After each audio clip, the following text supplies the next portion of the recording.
everyone, today I am here to talk all about The Beautiful by Renee Ahdieh. So this book came out this month. I forget the actual date, so please forgive me, but it should be out so you can get it. I actually have the ARC, so please forgive me on that front. But I thought I would film a single video review on it because it's been talked about a lot. It's been hyped. It's one of my most, if not my most anticipated read of 2019, if I'm honest. Because let's just throw the key word for this whole video up there: vampires. So I think The Beautiful has been getting a ton of buzz because Renee Ahdieh is a great author, but also because vampires are coming back in YA fiction, and I, for one, am here for it. I was a fan of the Twilight Saga when I read it when I was the ripe age of 14 when it was coming out. I will say I read it before it got big. I can say that with full affirmation on that. And I attribute that fact to Buffy because I found my vampire love through Buffy. I'll always credit Buffy with that, but I love vampires. A lot of us do. Vampires are just the creatures of the night that are, you know, enthralling and mysterious and all that stuff. And I love a good vampire book. So when I heard about this book and that its main premise was vampires, like, I was hooked from like that alone, that one word. So we're here to talk about today what the book is about, what I thought about it, and we're going to talk about the vampire thing because that, I think, is the main pull for this whole book. The marketing, everybody talks about it, and vampire is get thrown around a lot. And the word vampire is getting thrown around a lot with this book. So I'm going to say, is there enough vampires? Is there not enough vampires? We're going to talk all about it. So let's get into it. So this book is told in the past. It's told in 1872 in New Orleans. We have a character, Selene, who has lived in Paris all of her life, but some mysterious, you know, act has happened in her life that is having her relocate to New Orleans. And she's going pretty much to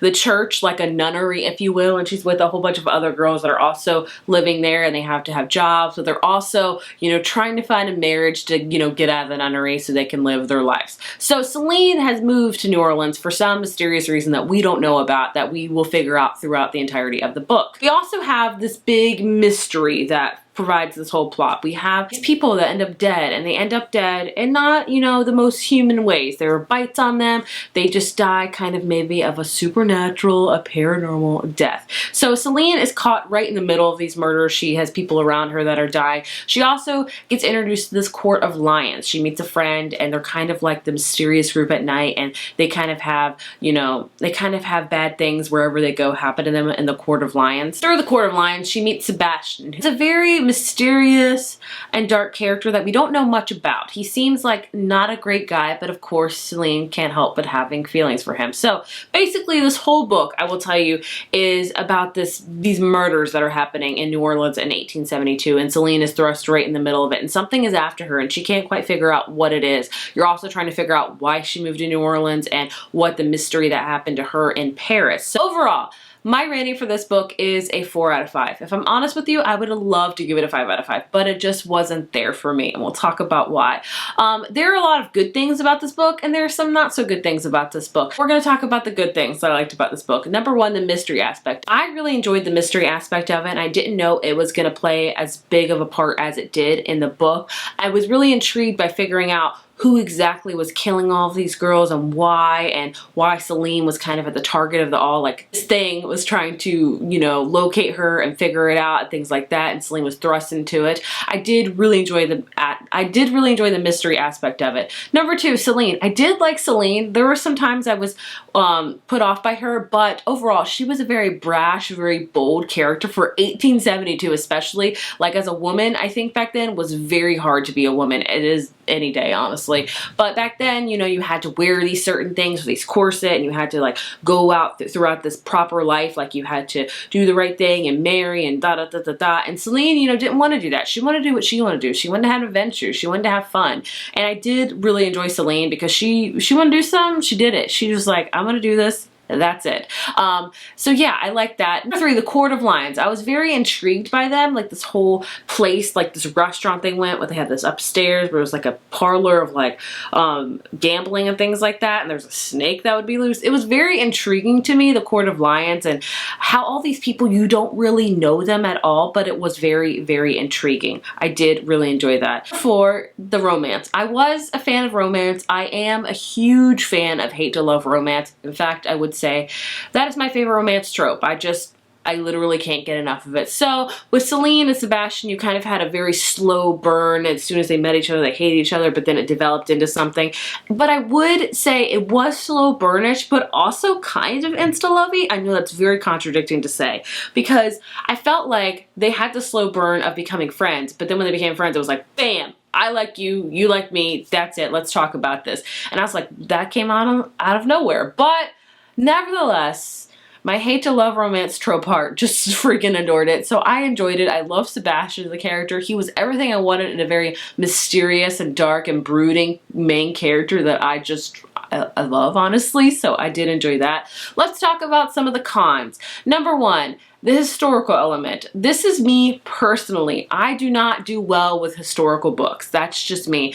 If it's in like the past 50 to 60 years, I'm pretty good with that. But anything more than that, I don't do well. Like, I'm just horrible at it. So I did enjoy like the writing factor, which is another pro, honestly, is the writing was very beautiful, very descriptive, but there was a lot of overdrawn details. Let me just get back to my point, not veer off. But anyway, the historical factor I don't do well with because I can't connect it. I feel like I can't see what's actually happening when I read. I try to picture things, probably as most of us do. Couldn't really do that because I couldn't relate to any of the characters, what they were going through, anything like that, because it was in the past. But again, that's just me.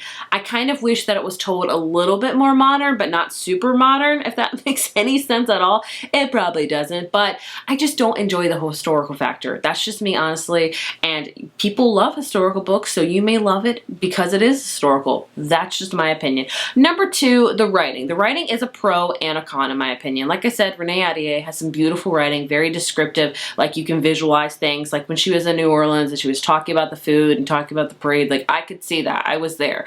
But it also was a little bit too descriptive. It was very drawn out, in my opinion. Like, I do think this book is a little bit lengthy. It is, at least my art copy, I don't know the finished copy, it is around 430 pages. I personally think it could have been 350, but that is honestly just my opinion. But the writing was good. I just felt like it was drug out too much. Like, there was a lot of times in this book that was kind of, it meandered a little bit, that not a lot happened, and I was getting bored, unfortunately. Number three, the vampire action. We're going to talk about it. Let's talk about the vampire. So, there has been a lot of debate about this book of, does it have enough vampires? Does it not have enough vampires? Is it being marketed as vampires when it's really not vampires? Vampire, vampire, vampire. Like, what's the deal with this book? My opinion is, did it have enough vampires? For me personally, no. I've since learned, since finishing this book, that this book is going to be a 4-book series. So I've heard from one of my subscribers, one of you guys, tell me that the author wants it to be drawn out, so it wants to be kind of elongated. So that does make sense. But the whole thing with me, they're marketing this as vampires. Everyone's been saying vampires, vampires, vampires, and I don't feel like it delivers fully up front on that. In my honest opinion, it doesn't fully live up to that with the promise of like vampires galore. You do get a hint of them in the end. That's not spoiling it for you because everyone that knows this book, it knows it's about that. You do get a hint of them at the end. In the end, it really explodes with it, and I could see where the series is going to go from here, how it's going to be really a focal point. So that is good. So it's kind of a good and bad thing about it. So I would say if you're interested in the beautiful and you really want to read it because of the main allure of vampires, just know this is going to be a 4-book series. So you're not going to get much vampire action in the first book. The first book mainly, honestly, is kind of a murder mystery whodunit book with a historical element and a dash of paranormal, just a little bit. By the end, it's fully kind of explained and it kind of is there right in your face and you're like, oh, I can see where this is going. So it is like a good and bad factor. I'm hoping there's more paranormal aspects in the future books because obviously it's going to have to be, I think, with the ending of that book, which I'm not saying anything. I'm just saying that definitely going to be more vampires in the next books. I am sure of it. So I am hopeful with it. Bottom line is yes and no. This lives up to the vampire thing. Just know there's not a ton in the first book, that you're going to have to wait a little bit into the series because this is going to be a slow burn with the vampires type of book in this series. Now, would I keep reading this series? Yes, because I am invested in it. I thought the ending was great and I'm very, very interested to see how it's going to go on because I thought the ending was phenomenal.